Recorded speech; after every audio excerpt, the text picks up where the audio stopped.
measure, grade, and adjust your short pattern pieces to get a perfect fit every time. The methods that I'm going to show you work for both women's and girls. So let's go ahead and get started. To begin, you will need a measuring tape. You'll want to make sure that your measuring tape has not been stretched, as these can stretch out over time and give you inaccurate measurements. I find that it's best to buy new ones anytime that it starts to stretch out. You can always measure it against a hard ruler to see if it has stretched out or not yet. You will also need your model wearing form-fitting clothing. You'll want to make sure that the clothing doesn't have any wrinkles when you're measuring it so that you don't get any inaccurate sizing. To begin, we're going to take a bust measurement. Have your model place their arms in a T position and then wrap the measuring tape around the bust, keeping it completely horizontal. Then have your model drop their arms down to the side. This gives the true bust measurement. You'll want to make sure that the measuring tape in the back is going over the shoulder blades and not beneath them. If it's going beneath them, then your measuring tape could be angling to the side like this as it goes down around the armpit area. And you want to make sure it stays up, completely flat and horizontal so that it encompasses the full bust. My daughter measures 23.5, which would put her into a size 6. If your measurement is ever in between sizes, make sure that you go up a size. Next, we're going to measure the waist. To find the waist position, have your model tip to the side.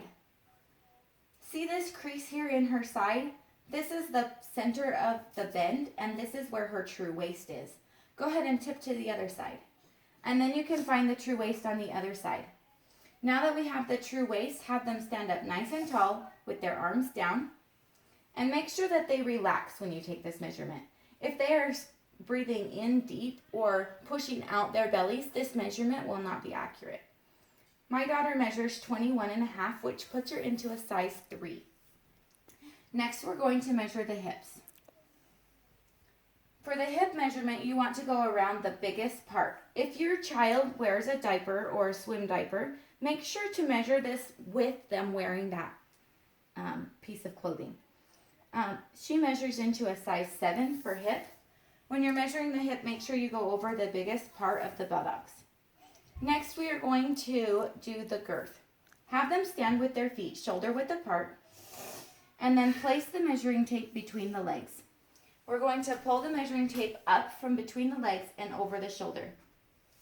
Make sure that the measuring tape goes across the biggest part of the belly and bust, and make sure that on the back that it's going against the body in the small of their back and that it's not sticking out away from the body. My daughter measures at 42.5, and that puts her into a size 6 for girth. So we have a size 6 chest, a size 3 waist, a size 7 hip, and a size 6 girth. Now I'm going to go ahead and show you how to adjust your pattern pieces to get that perfect fit. And using the layers in my pattern, I have printed off the 3, 6, and 7, since those are the 3 sizes we need to make the pattern for my daughter. First, you're going to remember what their bust measurement was. My daughter measured in a size 6. So I'm going to highlight the size 6 at this point in the armpit. I'm going to go ahead and mark the size 6 line for the neck and the shoulder and the armhole, all based off of that bust measurement. Next, my daughter measured at a size 3 for the waist. So right here on this pattern, I'm going to look at where it comes in the farthest for the size 3. That's about right here. And I'm going to mark it with my highlighter. Next, she is a size 7 for hip. So I'm going to go ahead and mark the 7 right here at this point of the leg hole. And then I'm going to trace the size 7 leg hole all the way down. And then I'm obviously going to use this fold line, which is the same for all sizes. So I'm going to go ahead and mark that with my highlighter as well. Now, to go from the size 6 to the size 3 to the size 7, we're just going to draw this line, keeping it close to the size 6 at first, and then bringing it into the size 3 waist. And then we're going to taper it back out to the size 7 for the hip, just like that. And that is the line that we will cut out. I'm going to go ahead and cut this pattern out right now, following all of my highlighted lines.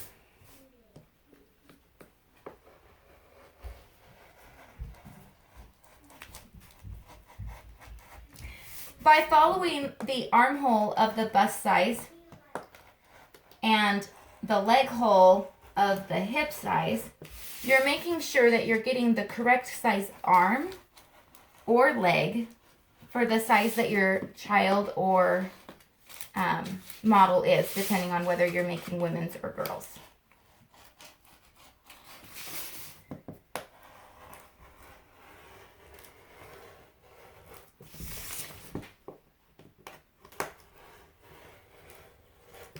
Okay, so now I have my pattern piece. Now, my daughter was a size 6 for girth. And since we made the size 6 for the bust measurement, this is a size 6 for girth already. However, if your girth measurement is different from that of your bust measurement, it's very simple to adjust. Let's pretend that my daughter's girth is bigger than the size 6 and she needs more length. What I would do at this point is I'm going to cut on this length adjustment line right here. And now I have 2 pattern pieces. I would take her girth measurement. If her girth is bigger than the measurement for the size of the bust, you will take her girth measurement and subtract the size 6 girth measurement from it. And then divide that number by 2.